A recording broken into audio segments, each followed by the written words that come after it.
Hello, welcome back to Sunset Salutations. I'm glad you're joining me to meet back to now. Today we're going to start with an opening from Wherever You Go, There You Are, as we continue to learn about the lying down meditation. Lying down meditation is a good way to get in touch with your emotional body too. We possess a mythical heart as well as a physical one.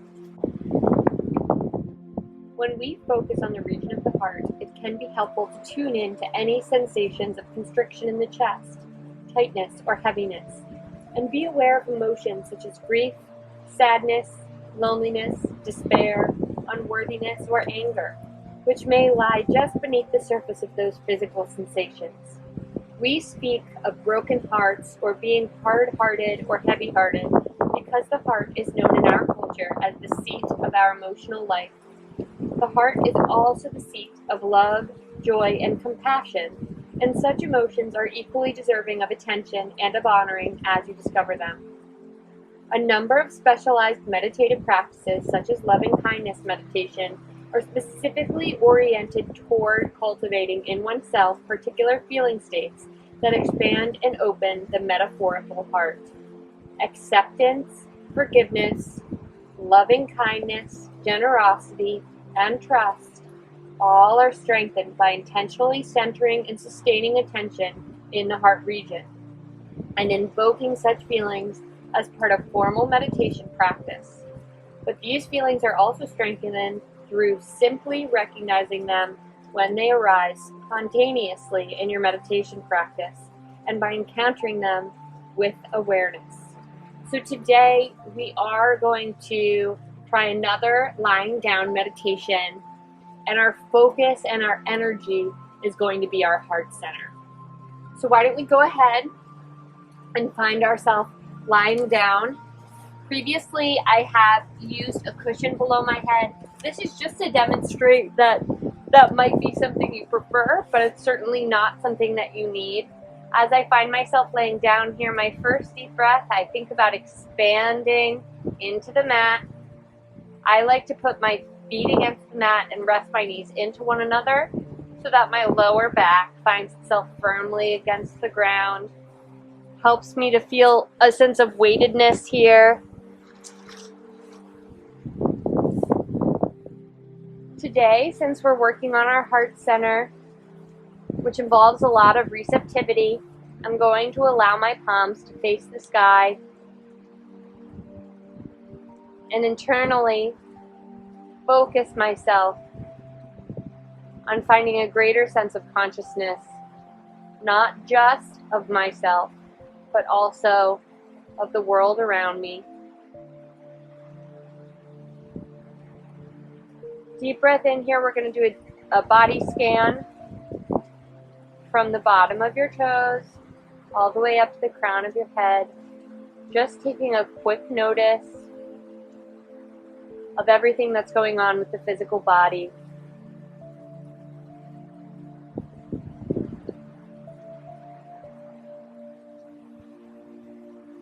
Taking stock of places of tension or full comfort.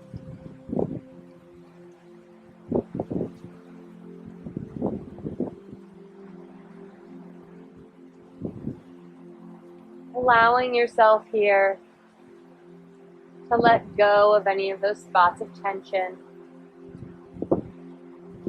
I feel a slight furrow in my brow. I'm going to release that.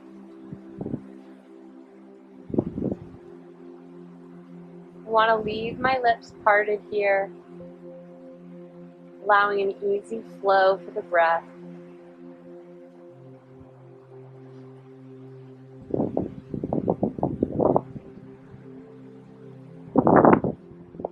On your next inhalation, allow yourself to fall into a meditative state.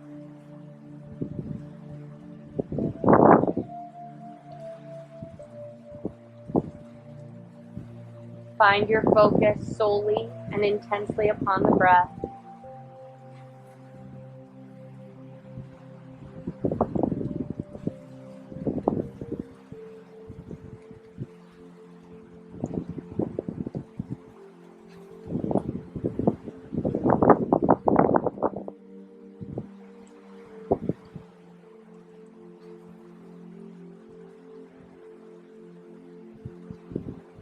want you to imagine that your breath is coming from your metaphorical heart. Take this time to allow yourself to listen fully to whatever your heart wants you to know.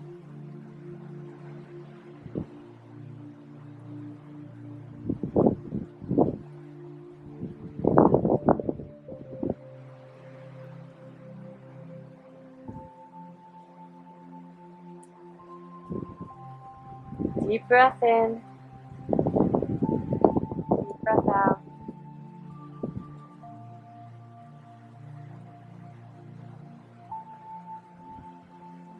Feel no need to search.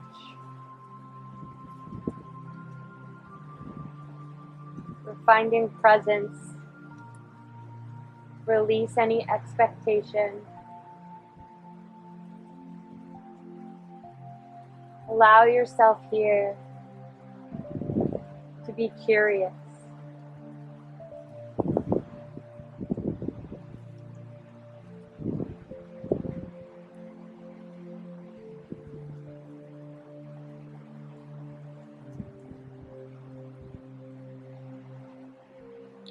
Accept the generosity around you. You've been generous with your own time. Find yourself here today.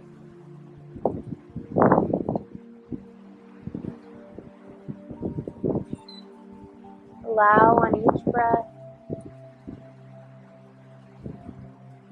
to soften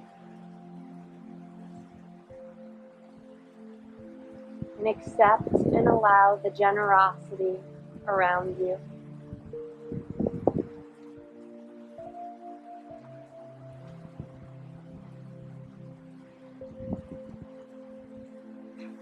If it is helpful to utilize a mantra here, consider breathing in generosity and breathing out love.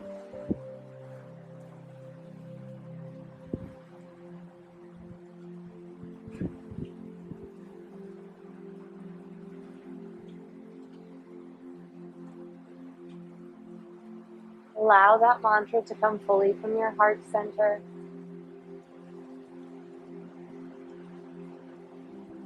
And invest deeply in each breath with an inquiring mind.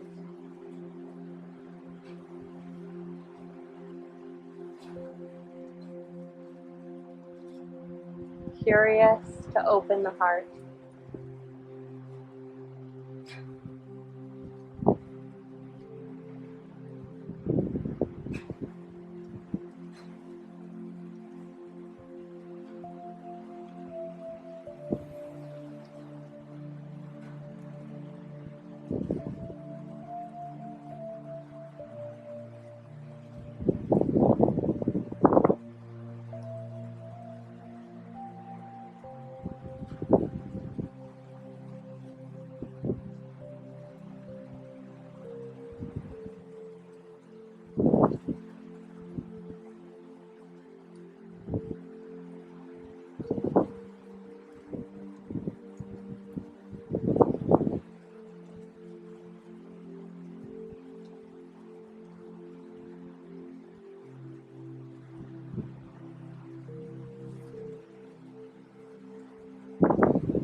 Whenever you're ready, bring your focus and awareness back to your physical body.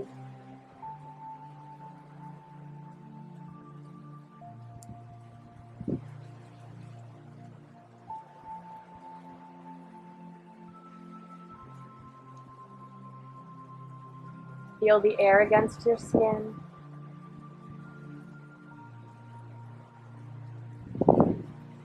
Notice sound.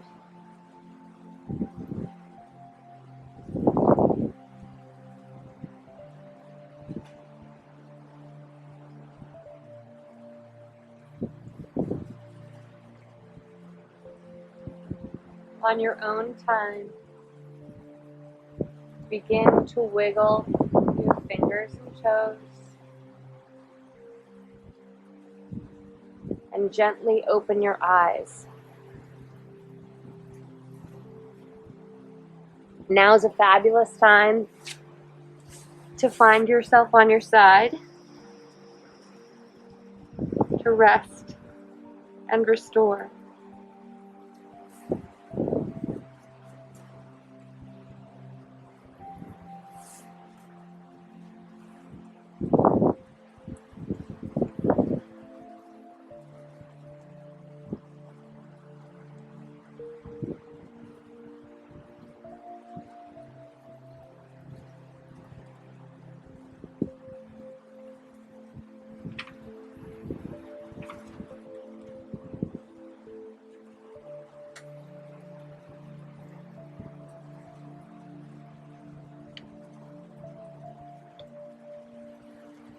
As we explore Heart Center, I would love to bring our attention to this passage in Wherever You Go, There You Are about interconnectedness. This will be our closing for today. Interconnectedness. It seems we know full well from childhood that everything is connected to everything else in certain ways. That this happens because that happened. That for this to happen, that has to happen. Just recall all those old folk tales, such as the one about the fox who drinks most of an old man's pail of milk, which she neglected to watch as she was gathering wood for fire. She cuts off his tail in a fit of anger. The fox asks for his tail back, and the old woman says she will sew his tail back on for him if he will give him back her milk. So he goes to the cow in the field and asks for some milk. And the cow says she will give the fox some milk if the fox brings her some grass. So the fox goes to the field and asks for some grass. And the field says, bring me some water. So he goes to the stream and asks for water. And the stream says, bring me a jug. This goes on until a miller, out of kindness and sympathy, gives the fox some grain to give the hen to get the egg, to get the peddler to get the bread, to give to the maiden, to get the jug, to fetch the water. And so the fox gets his tail back and goes away happy. This has to happen in order for that to happen. Nothing comes from nothing. Everything has antecedents. Even the miller's kindness came from somewhere. Looking deeply into any process, we can see that the same applies. No sunlight, no life. No water, no life. No plants, no photosynthesis. No photosynthesis, no oxygen for animals to breathe. No parents, no you. No trucks, no food in the cities. No truck manufacturers, no trucks. No steel workers, no steel for the manufacturers. No mining, no steel for the steel workers. No food, no steel workers. No rain, no food, no sunlight, no rain, no conditions for stars and planet formation in the formative universe. No sunlight, no earth. These relationships are not always simple and linear. Usually things are embedded in the complex web of finely balanced interconnections. Certainly what we call life, or health, or the biosphere are all complex systems of interconnections, with no absolute starting point or end point. So we see the futility and the danger of letting our thinking make anything or circumstance into an absolutely separate existence without being mindful of interconnectedness and flux. Everything is related to everything else, and in a way, simultaneously contains everything else, and is contained by everything else. What is more, everything is in flux. Stars are born, go through stages, and die. Planets also have a rhythm of formation and ultimate demise. New cars are already on their way to the junk heap even before they leave the factory. This awareness might truly enhance our appreciation of impermanence and help us to take things and circumstances and relationships less for granted while they are around. We might appreciate life more, people more, food more, opinions more, moments more, if we perceive, by our own looking more deeply into them, that everything we are in contact with connects us to the whole world in each moment, and that things and other people, and even places and circumstances, are only here temporarily. It makes now so much more interesting. In fact, it makes now everything. Mindfulness of breathing is one string on which the beads of our experience, our thoughts, our feelings, our emotions, our perceptions, our impulses, our understanding, our very consciousness can be threaded. The necklace created is something new, not a thing really, but a new way of seeing, a new way of acting in the world. This new way seems to connect what seems to be isolated. But actually, nothing is ever isolated and needs reconnecting. It's our way of seeing which creates and maintains separation. This new way of seeing and new way of being holds life fragments and gives them place. It honors each moment in its own fullness within a larger fullness. Mindfulness practice is simply the ongoing discovery of the thread of interconnectedness. At some point, we may even come to see that it is not quite correct to say that we are doing the threading. It's more like we become conscious of a connectedness which has been here all the time. We have climbed to a vantage point from which we can more readily perceive wholeness and can cradle the flow of present moments in awareness. The flow of the breath and the flow of present moments interpenetrate, beads and thread together, giving something larger.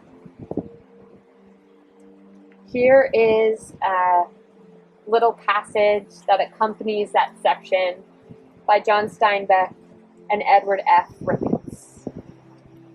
One merges into another. Groups melt into ecological groups until the time when what we know as life meets and enters what we think of as non-life. Barnacle and rock, rock and earth, earth and tree, tree and mountain, rain and air. And it is a strange thing that most of the feeling we call religious, most of the mystical outcrying, which is one of the most prized and used and desired reactions of our species, is really the understanding and the attempt to say that man is related to the whole thing, related inextricably to all reality, known and unknowable. This is a simple thing to say, but the profound feeling of it made a Jesus, a St. Augustine, a St. Francis, a Roger Bacon, a Charles Darwin, and an Einstein, each of them in his own tempo and with his own voice discovered and reaffirmed with astonishment the knowledge that all things are one thing, and that one thing is all things. Plankton, a shivering on the sea, and spinning planets, and the expanding universe, all bound together by the elastic string of time. A string that holds us all together. And I feel so grateful to be connected to you.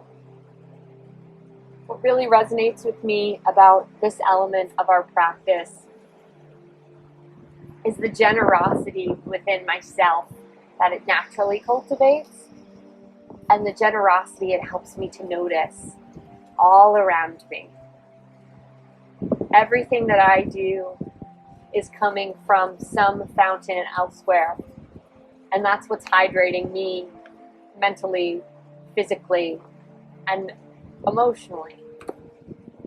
And you are part of that as you are joining me for Sunset Salutations. So thank you so much for the energy that you give me. I hope that I am reciprocating that to you, and that in that way we are interconnected in this practice. This has been Sunset Salutations. Thank you so much for joining me. Check out hashtag Lville Dance Together to see if any of the other classes that I'm teaching might be joyous for you. We have classes for 3 to 5 year olds, 6 to 10 year olds, as well as exercise classes and dance classes. We hope that they help you to feel as together as we would like to be during this time apart.